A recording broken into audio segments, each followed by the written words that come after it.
Olá pessoal, tudo bem com vocês? Sejam muito bem-vindos de volta aqui ao nosso canal. Eu sou a Lígia Guelfi e continuando com a nossa série de vídeos sobre as leis diárias do Robert Greene, hoje eu vou ler aqui uma lei e comentar com vocês. Vocês sabem que eu fiquei um tempinho sem postar esse tipo de conteúdo aqui porque eu tive alergia, não postei várias coisas, enfim. Né? Se você não sabe do que eu tô falando, vai lá no vídeo de favoritos do mês de março que eu expliquei tudo direitinho. Mas vamos continuar postando esse conteúdo aqui porque é um conteúdo que vai falar sobre desenvolvimento pessoal, sobre autoconhecimento. Eu acho que é muito legal compartilhar isso com vocês, tá? Vou colocar os meus óculos aqui, eu sei que dá reflexo, mas sem eles, gente, eu não enxergo, não adianta. Aqui, vocês sabem que eu não tô lendo na ordem, né? Não é a lei do dia, mas são as leis que eu acho mais interessantes e provavelmente você vai ouvir esse vídeo e assistir esse vídeo num dia que essa lei já passou, tá? Então, dia 29 de fevereiro é o dia dessa lei. Ah, se você não sabe do que eu tô falando, dá uma olhadinha aqui na descrição do vídeo que eu vou ter a resenha desse livro aqui, tá? Pra você entender do que se trata esse livro, tá? Tudo na descrição. Então, lei do dia 29 de fevereiro, adote a estratégia do hacker.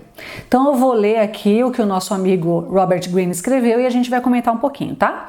Cada época tende a criar um modelo de aprendizagem adequado ao sistema de produção vigente. Agora estamos na era do computador e a estratégia com que o hacker aborda a programação é a que pode oferecer um modelo mais promissor para essa nova era.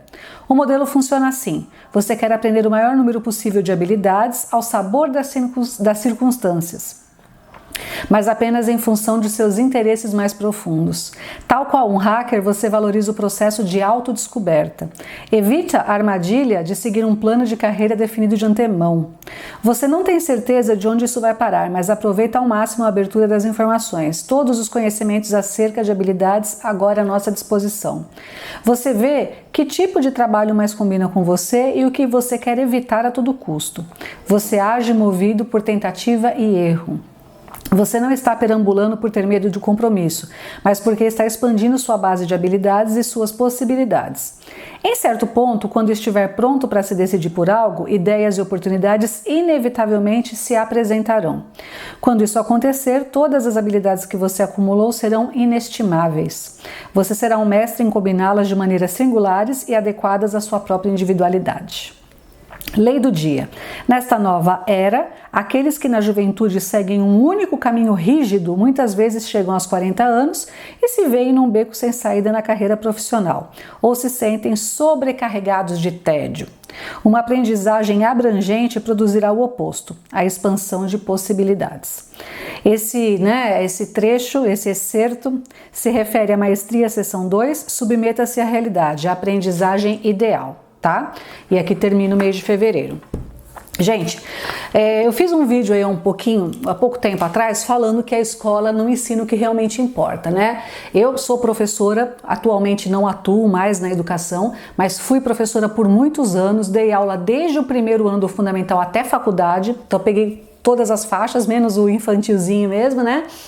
E já naquela época em que eu lecionava, eu percebia que o currículo escolar é muito engessado. Mesmo com algumas inovações e tal, é muito engessado. Eu vejo, por exemplo, meu filho Paulinho, ele está aprendendo mais ou menos as mesmas coisas que eu aprendi lá na minha época de escola, lá no meu primeiro ano. Porque eu lembro mais ou menos das coisas. A gente estudava com a cartilha Caminho Suave, né? Tinha lá as adições. É engraçado porque, assim, óbvio, né? Educação fundamental, que é fundamental para a pessoa saber, não é nada muito diferente. Mas eu percebo que muita coisa do que se dá na escola, do que se ensina na escola, a pessoa não vai usar aquilo na vida, né? Não estou falando aqui da educação infantil do primeiro ano, estou falando de tudo. Muitas coisas a pessoa não vai usar. E o que acontece é que o jovem sai do ensino médio, quando ele termina o ensino médio, já de saco cheio de estudar, sem ter nenhuma habilidade prática na vida, né? É o que eu sempre brinco aqui, eu falo, a pessoa não sabe fazer uma panela de feijão, não sabe limpar um banheiro. E mesmo dentro das habilidades dela, né? Às vezes que, por exemplo, a pessoa quer fazer, sei lá, vamos supor que a pessoa queira fazer para minha área, que é a área de idiomas, de línguas e tudo mais, né? De literatura. Às vezes, quantos alunos, eu dei aula na faculdade de letras, quantos alunos chegavam na faculdade de letras para aprender a ser professor de inglês, mas a pessoa não falava inglês, nem o básico. Você entende? E era para a pessoa, supostamente, claro, né, gente, chegar lá na faculdade já falando um pouquinho de inglês, pelo menos. Não do zero, já que ela quer ser professora de inglês. Pô, a pessoa tá com 18, 19 anos e não aprendeu nada. Né? Então é complicado mesmo, gente, tá? O que ele tá falando aqui é que o Robert Greene ele teve todo um contexto que ele trabalhou, tipo Seu Madruga, né? Ele trabalhou em mais de 40 empregos, ele sempre fala sobre isso. Que ele trabalhou em muitos empregos, que ele foi para a Europa lá, tirou uns anos sabáticos e foi trabalhar de tudo, de garçom, de recepcionista, ele falava línguas, né? Ele é formado em letras também. Então ele foi se virando com isso daí. E a gente, pelo menos aqui no Brasil, é muito aquele currículo quadradão, né, que não vai te dar habilidades práticas, a pessoa vai sair da faculdade, isso quando ela fizer uma faculdade completamente engessada, e a impressão que eu tenho é que a escola realmente é um depósito de crianças, é um lugar onde a mãe deixa a criança para ter tempo para trabalhar, lógico, né, gente, eu não estou culpando as mães, porque eu sou mãe também, né, as pessoas têm que trabalhar, mas o tempo que a criança fica na escola poderia ser muito melhor aproveitado. Às vezes, investir mais em habilidades sociais, interação com os coleguinhas, né, esportes. Eu acho, tá, gente? 2 aulas de educação física por semana é muito pouco de tudo que uma criança poderia desenvolver em atividade física, né?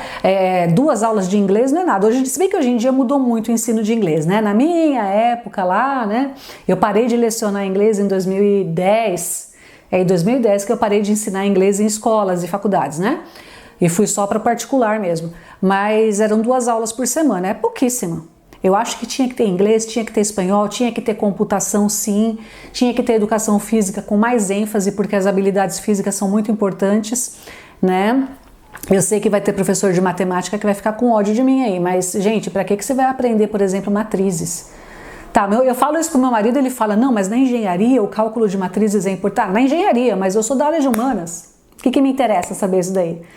Né? Então eu acho que a escola poderia ensinar coisas muito mais úteis, né, do que ensina. E aquilo que ele está falando, né, que esse currículo engessado deixa a pessoa meio entediada e deixa a pessoa, às vezes, só entendendo de um único assunto. Só que hoje as pessoas duram 90 anos, gente, duram 100 anos. Você vai querer mudar de carreira. É muito difícil uma pessoa hoje em dia não querer fazer uma transição de carreira. É o normal, é o esperado, que a pessoa faça uma transição de carreira em algum momento, né? Ou por necessidade ou por tédio. Antigamente, na época da minha mãe, eles falavam assim, não pode ficar menos do que 1 ano no emprego, senão você queima a sua carteira. Vocês já ouviram falar isso, de queimar a carteira de trabalho? Né? Hoje em dia, eu acho que se você ficar 40 anos na mesma empresa ali, aí sim que você queima a sua carteira de trabalho, vamos dizer assim, porque hoje em dia é muito valorizada essa coisa da flexibilidade, da pessoa ter vários tipos de experiência. Então eu acho que a gente tem que se abrir sim para vários tipos de experiência de trabalho profissional, experimentar uma coisa, mas assim, não tô falando aqui para ser irresponsável, tá? De ser aquele jovem que é sustentado pelos pais e que tenta 5 faculdades diferentes e não gosta de nenhuma. Eu sou completamente contra isso, não é isso que eu tô falando. Eu tô falando da gente tentar aprender o máximo de habilidades possíveis, inclusive habilidades de faxina. Olha, pensa bem, você é um adulto, você tem que saber cozinhar, você tem que saber fazer a sua comida, você tem que saber limpar a sua sujeira, você tem que saber pregar um botão numa camisa se precisar. Conhecimento nunca toma espaço, e conhecimento não é só coisa de livro, gente. O conhecimento não está só nos livros. Hoje em dia, você abre o YouTube aí, você consegue aprender qualquer coisa, né? Então, acho que a gente tem que aproveitar a tecnologia para aprender o máximo possível de todos os assuntos, né? Aqui na obra da minha casa eu não tinha eu sou da área de humanas, né? Eu não tinha a menor noção do que era uma fundação de uma casa, como é que fazia, eu não sabia nada disso, gente. Foi tudo observando na prática. Meu marido sabe, obviamente, porque ele é engenheiro, ele que projetou a casa, mas eu não sabia de nada, entendeu? De tipo, que nem fez lá, né, a parede, daí tem que rebocar a parede, depois tem que passar massa corrida, depois tem que pintar. Vocês vão rir, né? Mas é verdade, eu não sabia, e daí? Não sabia, né? Então, acho que tem coisas práticas na vida que são muito importantes. E eu acho que o currículo escolar foca muito na intelectualidade, em ser um intelectual. Não adianta você ser um intelectual se você não consegue cozinhar a sua própria refeição. A gente tem que balancear as coisas. Você não tem que ter faculdade, pós-graduação, mestrado, doutorado para se sentir bem na vida.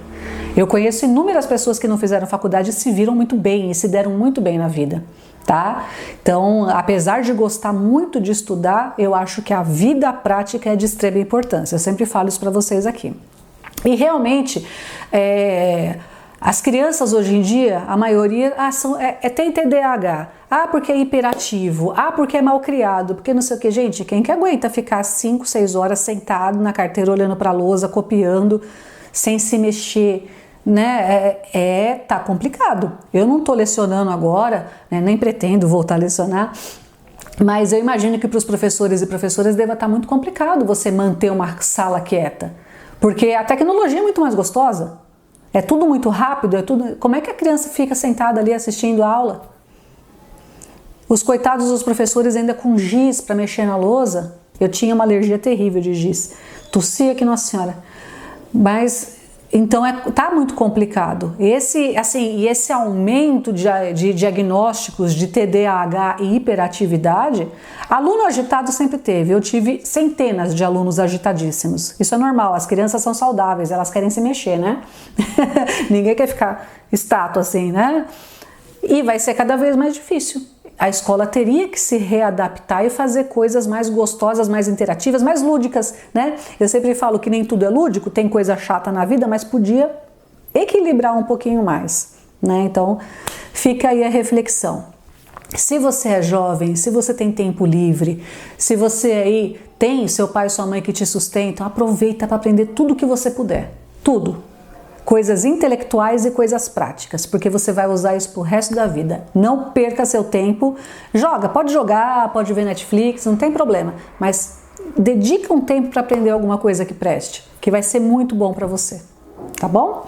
Então é isso, gente, essa é a reflexão de hoje, espero que vocês tenham gostado. Se você gostou, você já sabe o que fazer, né? Deixa seu like, deixa seu comentário e a gente se vê muito em breve no próximo vídeo, tá bom? Um beijinho, fiquem com Deus, tchau, tchau!